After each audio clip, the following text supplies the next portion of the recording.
તો અમદાવાદના પણ કેટલાક લોકો લાપતા છે। કૈલાશ માનસરોવર યાત્રાએ ગયેલા યાત્રિકો લાપતા। અમદાવાદનો પટેલ પરિવાર તેમના સંબંધીની રાહમાં છે। અમદાવાદમાં રહેતા પંકજ પટેલ અને ભારતી પટેલના ભાઈ ભાભી અને મોટા બહેન છે લાપતા, જે જાણકારી હાલમાં મળી રહી છે।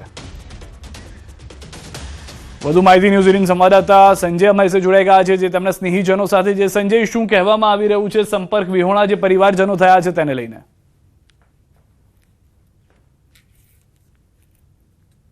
બિલકુલ સિદ્ધાર્થ, જે રીતે નેપાળમાં જે તબાહીનો મંજર જે સામે આવ્યો છે, તારાજીના જે દ્રશ્યો સામે આવ્યા છે, અને તેને લઈને અનેક લોકો જે છે તે અત્યારે પોતાના સંબંધીઓ કે જ્યાં તેઓ ફસાયા છે કે લાપતા થયા છે અને તેની રાહમાં છે, તેમના માટે ચિંતાતુર બન્યા છે। અને તેમાં જ એક છે અમદાવાદનો પટેલ પરિવાર, કે જેમાં ભારતીબેન પટેલ અને પંકજભાઈ પટેલ છે, તેમના ભાઈ ભાભી અને મોટા બહેન છે ભારતીબેનના, કે જેઓ કૈલાસ માનસરોવર યાત્રાએ ગત 23 ઓગસ્ટના રોજ ગયા હતા। 26 ઓગસ્ટ સુધી જ્યારે આ ઘટના બની, તેની વહેલી સવારે 8 વાગ્યા સુધી, જ્યારે 8:30 પછી આ ઘટના બની છે અને 8 વાગ્યા સુધી તેઓ વોટ્સઅપમાં સંપર્કમાં હતા। તેઓને જે ફોટોગ્રાફ્સ મોકલ્યા છે, જે કોન્સ્યુલેટ છે કે જ્યાં જે પ્રોસિજર કરવાની હોય છે કૈલાસ માનસરોવર જવા માટેની, અને એ જગ્યાના ફોટોગ્રાફ જે છે તેઓએ પણ એ વોટ્સઅપમાં શેર કર્યા હતા। એ સંપર્કમાં હતા 8 વાગ્યા સુધી, 26 તારીખની વાત છે। અને ત્યારબાદ જે આ ઘટના બની, જો કે આ ઘટનાની જાણ પણ ભારતીબેન અને પંકજભાઈને બપોરના સમયે થઈ છે, 26 તારીખે બપોર પછી, કે જ્યારે આ સમાચાર વાયુ વેગે પ્રસર્યા અને નેપાળમાં આવેલી જે તારાજીના દ્રશ્યો સામે આવ્યા, તે પછી તેમને જાણ થઈ અને ત્યારબાદ તેઓએ એમના પરિવારજનો જે છે, તેમના સંબંધીઓ છે, તેમની શોધખોળ શરૂ કરી છે। હજુ પણ એ લોકોને ભાળ મળી નથી। ભારતીબેન આપણી સાથે છે, તેઓ પાસેથી જાણીએ, ત્યારબાદ પંકજભાઈ સાથે પણ વાત કરીશું। ભારતીબેન, શું આખી ઘટના શું બની છે? ક્યારે કૈલાસ માનસરોવર યાત્રાએ પરેશભાઈ અને જ્યોતિબેન અને તમારા મોટા બેન છે એ ગયા હતા, અને શું જાણકારી મળી છે? શું છે? એ લોકો 23 તારીખની ટૂર કરાવેલી હતી, એટલે 23 તારીખે નીકળાતા, અને મુંબઈની એક ટ્રાવેલ એજન્સી હતી હિલ્સ એન્ડ ટ્રેલ્સ, એ લોકોના જે પાર્ટનર ખરા ત્યાં તે રિચાર્ડ ટૂર્સ કરીને છે, એટલે એમની જોડે એ લોકો 26ની સવારે, વહેલી સવારે 5:30 વાગે ત્યાં જે ઇમિગ્રેશન છે નેપાલ ચાઇના બોર્ડર પર, ત્યાં પહોંચી ગયેલા હતા એ કોન્સ્યુલેટ પર। અને ત્યાંથી મારા મોટા બેને એમના હસબન્ડ જોડે 5:30 વાત કરી હતી, ફોન પર વાત કરેલી, ને ભાઈએ જે ત્યાં કોન્સ્યુલેટ પર એ લોકોએ પાડેલા ફોટા અમારું જે ફેમિલીનું વોટ્સઅપ ગ્રુપ છે એમાં એમણે શેર કરેલા હતા।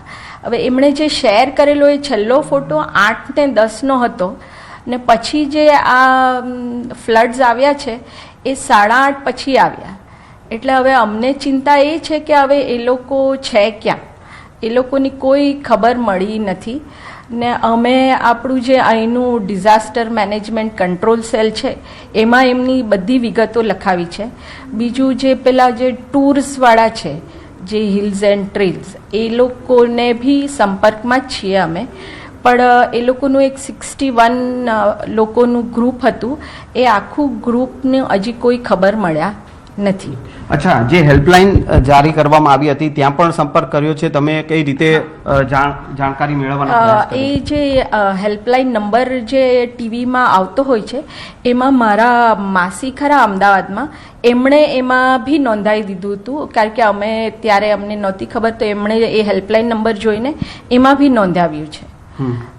એટલે અમે બધી કોશિશ કરી રહ્યા છે, લેટ અસ સી શું થઈ શકે। હવે શું ભગવાનને પ્રાર્થના, કારણ કે જે પ્રકારના દ્રશ્યો જે છે, ઘટના એ રીતની બની છે, સંપર્ક તમે સતત કરી રહ્યા છો, એમણે જે વહેલી સવારે ફોટોગ્રાફ્સ મોકલ્યા હતા અને ત્યારબાદ આ ઘટના બની છે, શું ભગવાનને પ્રાર્થના, અને ખાસ કરીને કે જે રીતે આ દ્રશ્યો, તારાજીના દ્રશ્યો સામે આવ્યા, અમે ભગવાનને એ જ પ્રાર્થના કરીએ છીએ કે અમારી કસોટી લઈ લો, પણ છેલ્લે એમને પાછા હેમખેમ પાછા મોકલી આપો। પંકજભાઈ, કેટલા લોકો સાથે આ સંપર્કમાં જે યાત્રાએ ગયા હતા, અને કઈ કઈ ટ્રાવેલ્સ કંપનીઓ સાથે તમે પણ સંપર્ક કરવાનો પ્રયત્ન કર્યો?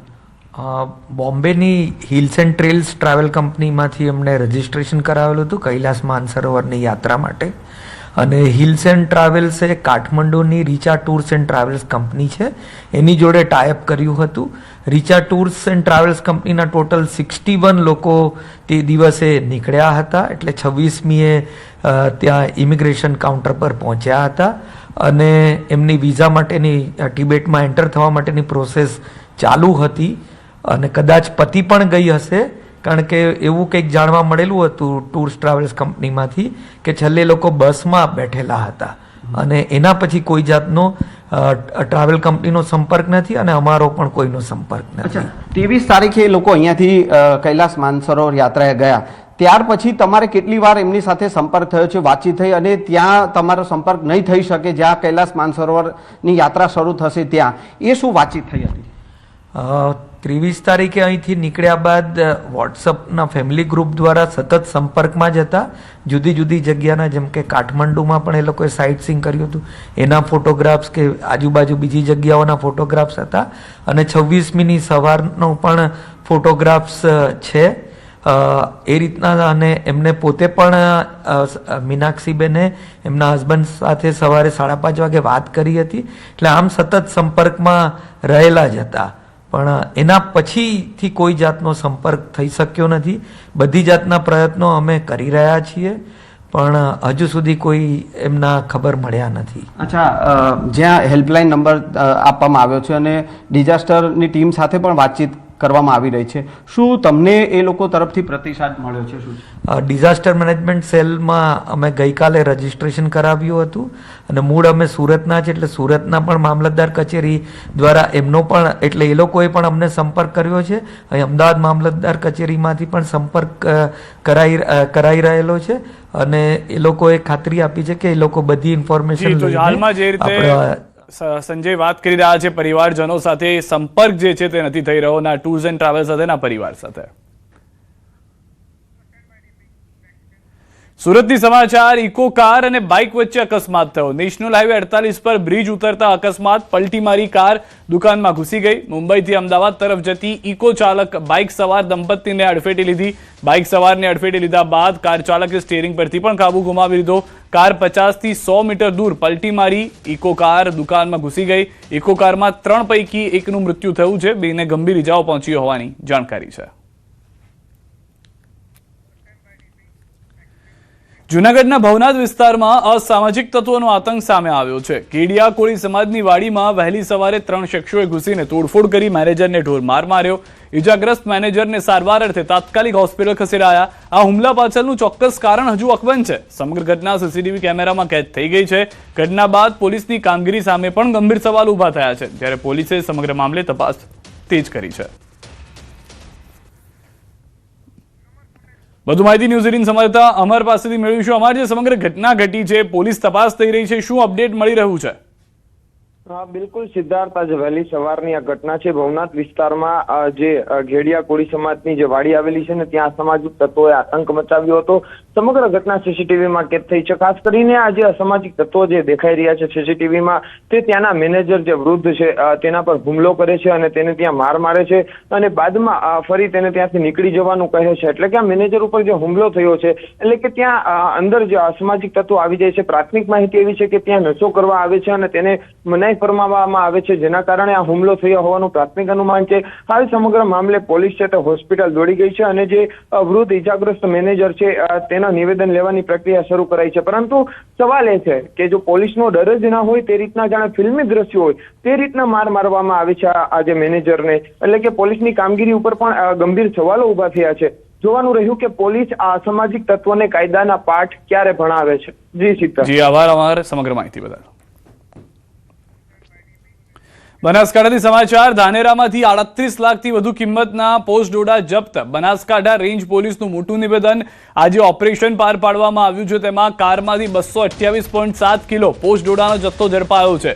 ડીસા ધાનેરા થઈ રાજસ્થાન જતો હતો જથ્થો. ચેકિંગ જોઈ બુટલેગર કાર મૂકી ફરાર થઈ ગયા છે. કારમાંથી 6 જોડ બોગસ નંબર પ્લેટ મળી આવી છે. પોલીસે 50 લાખથી વધુનો મુદ્દામાલ જપ્ત કરી લીધો છે. NDPS એક્ટ હેઠળ ગુનો નોંધી વધુ તપાસ હાથ ધરવામાં આવી છે.